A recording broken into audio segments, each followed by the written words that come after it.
vécu, mais comment faire en sorte d'avoir cette relation ici-bas? Enfin, je veux dire, c'est très compliqué quand même de pouvoir créer une relation avec Dieu sur terre. Moi, le signe de croix, je le fais. Je pense que je ne sais pas si c'est suffisant de faire le signe de croix. C'est pas suffisant parce que en fait, ce sont simplement des choses apparentes. Ce que Dieu veut, c'est pas ce que tu fais dans l'apparence, mais de l'intérieur.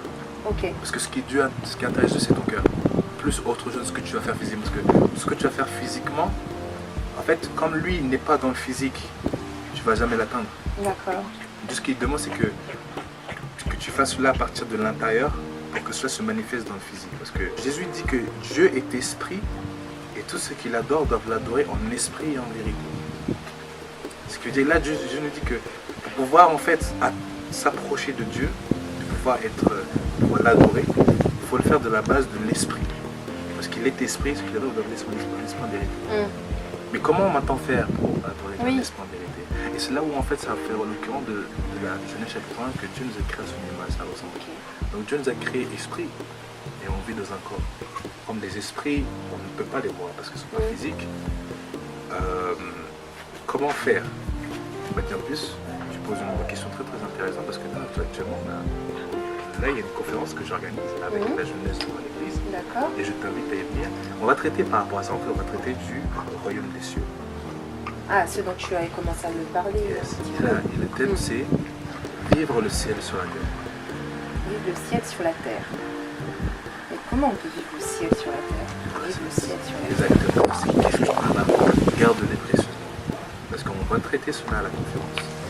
Cette conférence a pour but de révéler à l'être humain, à une personne, que Dieu est au-delà de ce qu'on croit. Même notre cerveau n'a pas été fait pour comprendre totalement Dieu. Mais Dieu, pour connaître Dieu... Je sais qu'il y a marqué quelque part dans la Bible qu'il a des mystères cachés en fait, qui ne peuvent être révélés auprès de l'âme. Et là tu as utilisé un mot qui est très, très intéressant, et c'est ce que Dieu veut pour chacun d'entre nous qui souhaite le découvrir, la révélation. Dieu aime se révéler.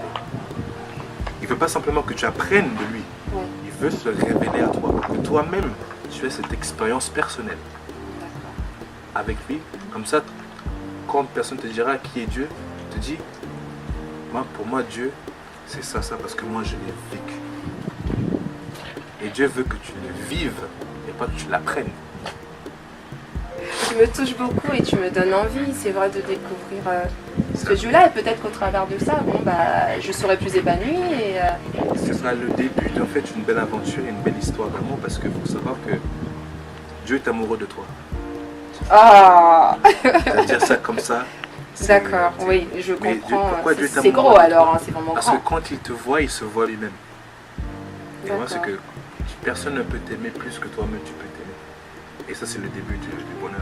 Quand tu apprends à t'aimer plus qu'une personne. Parce que tu n'as pas besoin qu'une personne t'aime pour te sentir bien. Apprends toi à t'aimer toi-même. Comme ça, tu pourras apprécier quand une personne tu peux inviter. Parce que c'est un peu absurde que tu demandes à une personne de t'aimer parce que alors que toi-même tu ne sais pas t'aimer. Pourtant, mais Jésus a dit que aimez-vous les uns les autres comme vous-même. Oui, il faut déjà apprendre à s'accepter. Accepte-toi comme toi. Parce qu'il faut savoir que, et justement, Dieu veut que tu t'aimes toi-même parce que moi, c'est qu'il lui-même t'a fait. D'accord. Tu vois, Dieu n'a pas besoin de lui dire qu'il est ci, ça, il le sait déjà parce qu'il se connaît déjà. Et à nous-mêmes, il attend qu'on sache qui nous sommes. L'identité est très très importante et c'est la porte d'entrée de l'épanouissement personnel. Quand tu sais qui tu es, que tu t'es accepté, que tu t'aimes comme tu es et que tu le laisses t'enseigner et te montrer des choses extraordinaires, merveilleuses, parce que personne d'autre sur cette terre ne te connaît comme Dieu te connaît, parce que c'est lui-même qui t'a formé. C'est lui-même qui t'a donné les émotions, les désirs, les dons, les talents, les aspirations, les choses qui bouillonnent en toi, que tu veux faire. C'est lui-même qui a mis ça en toi, mais ces choses-là, en fait, c'est simplement pour t'attirer vers lui.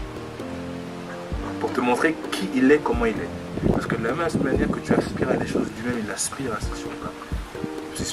Ces aspirations-là, c'est un peu de t'offrir quelque chose de manière indirecte.